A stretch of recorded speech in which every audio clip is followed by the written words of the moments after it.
Hi Scorpio! Welcome po sa ating channel. At ito ang inyong daily gabay tarot reading for July 13, 2024. Please be reminded kung nakaresonate kayo, comment down. Kung hindi kayo nakaresonate, ibigay niyo po sa ibang kasel channel na reading po ito.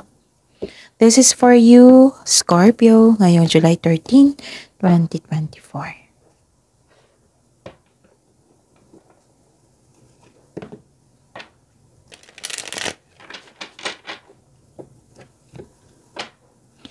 Gamitin ang reading na ito bilang gabay lamang. Please like, subscribe, and click bell button for notification para updated po kayo sa daily tarot reading natin. Maraming salamat po.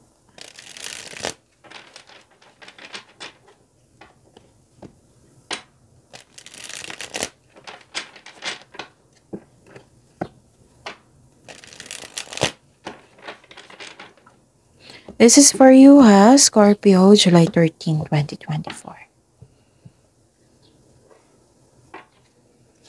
Spirits Guide, mga ganap po ngayong July 13, 2024 para po kay Scorpio ngayong July 13. So, I need 3 cards po.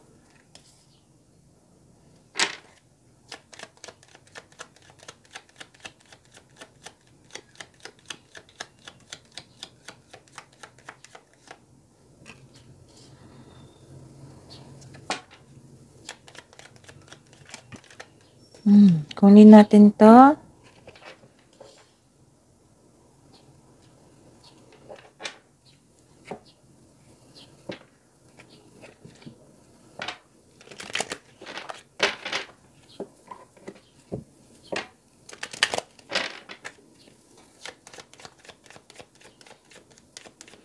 Spirits Guide, mga mensahe po para kay Scorpio ngayong July 13, 2024.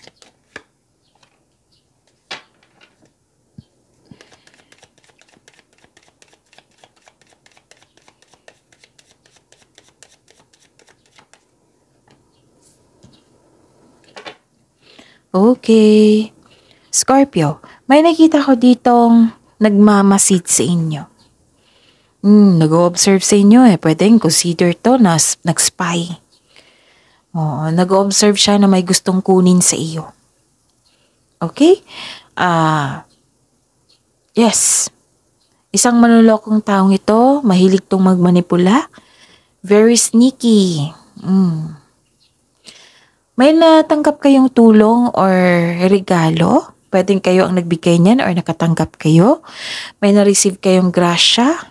And you are happy, nagkaroon ng abundance and love is blooming, nagkaroon ng pleasure. Okay? Tapos, mag-ingat lang kasi nakita ko dito, nag-overthink kayo. Nakaramdam ka ng fear, naguguluhan ka, confused ka.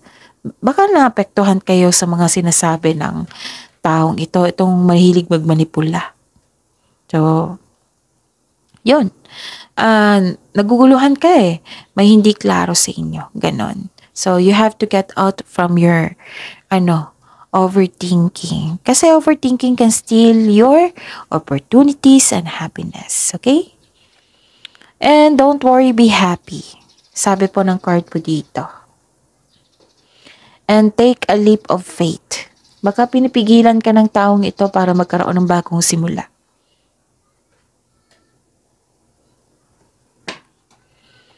Spirits Guide, ano po ang energy ni Scorpio ngayong July 13, 2024?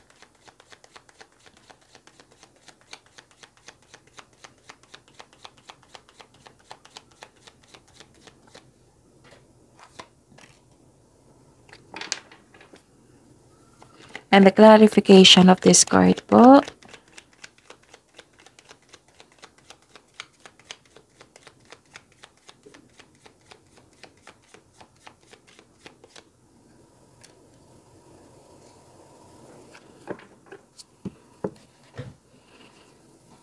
Okay.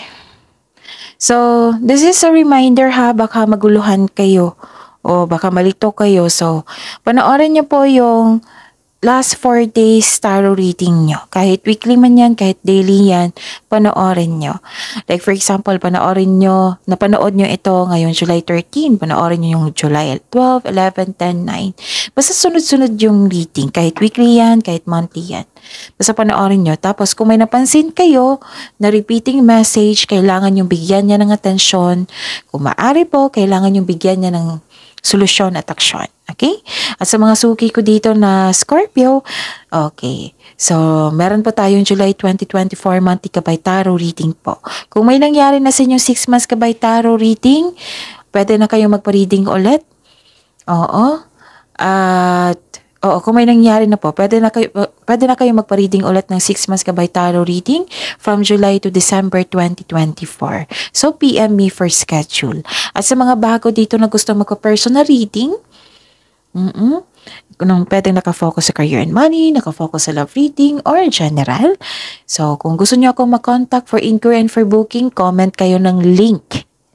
Again, comment kayo ng link, LINK, para mag-reply ako niyan ng instruction kung paano niyo ako makontak. Okay? Yon. So, maraming salamat po. Guarded ka dito.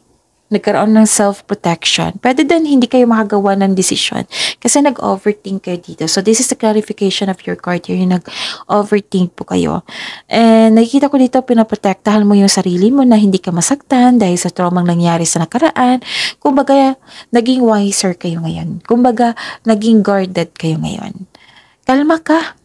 Kalma ka ngayon pero nakikinig ka sa iyong paligid. Alam mo ang mga nangyayari sa inyong paligid. So, pwede din tahimik kayo ngayon. Balanse sa choices ng buhay, nag-iisip ka muna bago magawa ng desisyon para hindi na maulit yung pagkakamali mo dati.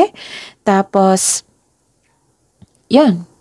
This card asks you to seek help or ask support para makakatulong ito sa pagpagaan ng iyong isipan. Pero the best kung pag ikaw mismo ang nakikinig sa inyong sitwasyon at paggawa sa ng sariling mong pagkilos. Kasi magbibigay ito ng kaginhawaan ng iyong hinahanap. So, pinaprotektahan mo yung sarili mo. Okay? And nagkaroon ng pagkakaisa. Nagkaroon ng pagkakasundo ng dalawang tao dito. Okay? And yes, this is pagkakaisa, harmony. This is partnership. Kung sa career man ito, may ganap sa business partnership or teammate. Nakipag-teammate sa inyo. Pwedeng nagkaroon ng pagkakasundo or yung okay na kayong ngayong dalawa, ganon. Basta may balansa dito. This card tells you na may namuong relasyon. This card kasi symbolizes shared feelings and mutual attraction. So, mostly romantic partnership ito. This is also called destiny card. So, isang malaking good news ito sa mga single. Maghanda dahil parating na nakatadhana sa iyo.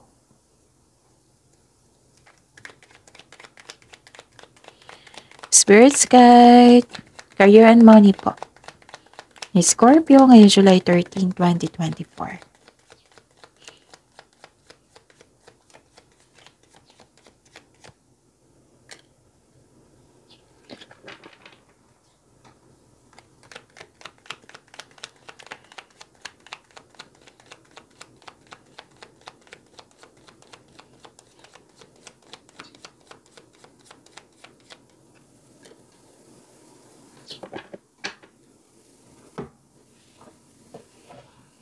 Okay.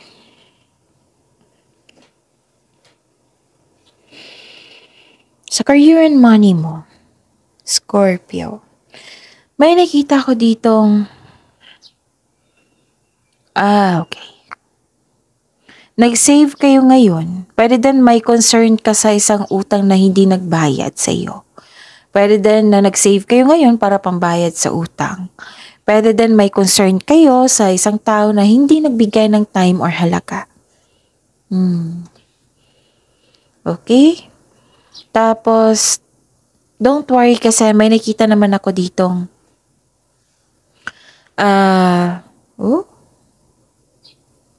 So this is pleasure. Wow. So this is the clarification of your card here na may nasabi ako kanina, pleasure. Love is blooming. Oo. May nakita ko unconditional love dito eh. Pwedeng pagpahalaga sa inyong career and money ito. Inalagaan nyo. So this card tells you na may parating na job opportunity or new sources of income na maaring maka-enhance sa inyong kaperahan. Huwag mong palampasin ang Huwag mong palampasin itong pagkakataon na ito ha, kasi magbibigay ito ng enhancement. Ng growth. Pwede din nag-enjoy ka sa inyong trabaho ngayon. Kasi nakita ko dito, happy ka dito eh. So this is a clarification of your card here na happy ka. Masaya ka sa inyong workplace, sa inyong trabaho. Magaan kasama inyong katrabaho. Nag-focus ka dito eh. Focus ka. So, yan.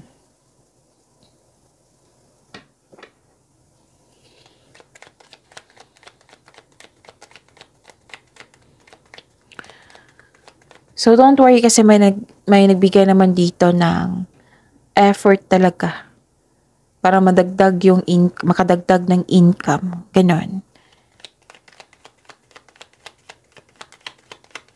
Spirit Guide, love, self-love, love life, self-love, partnership, and romance ni Scorpio ngayong July 13, 2024. I need more card po. One more card. May lumabas dyan sa screen nyo ngayon ha. That is our new channel. Naka-focus po dyan ang love reading nyo po. Kahit single ka man or may partner. So check nyo.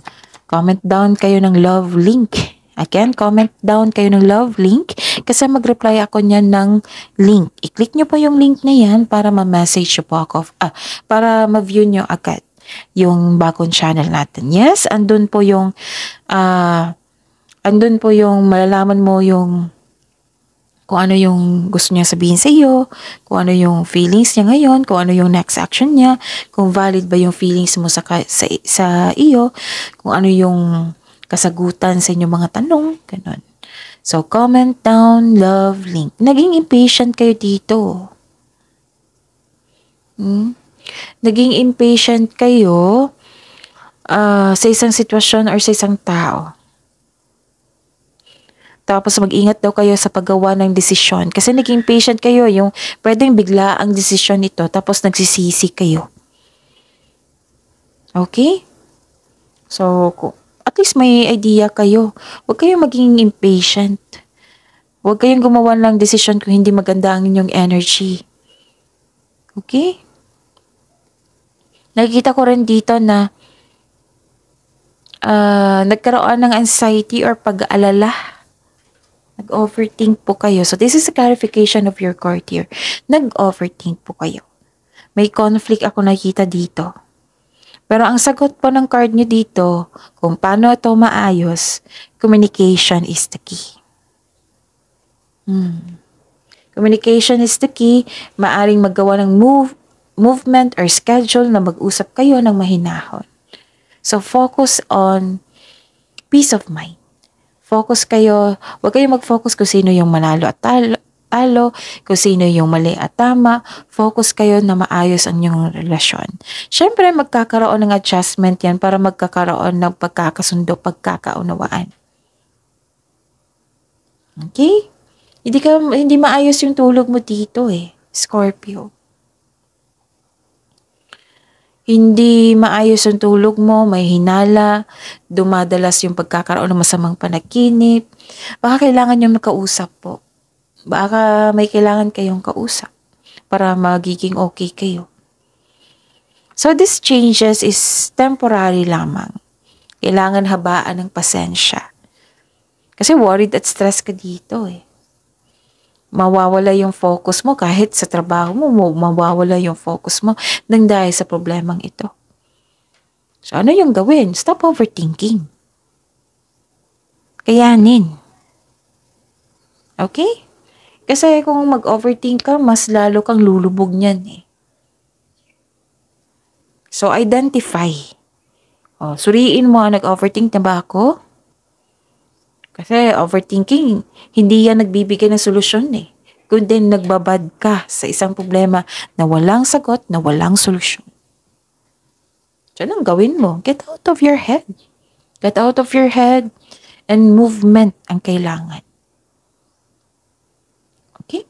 So that's it. See you tomorrow, Scorpio.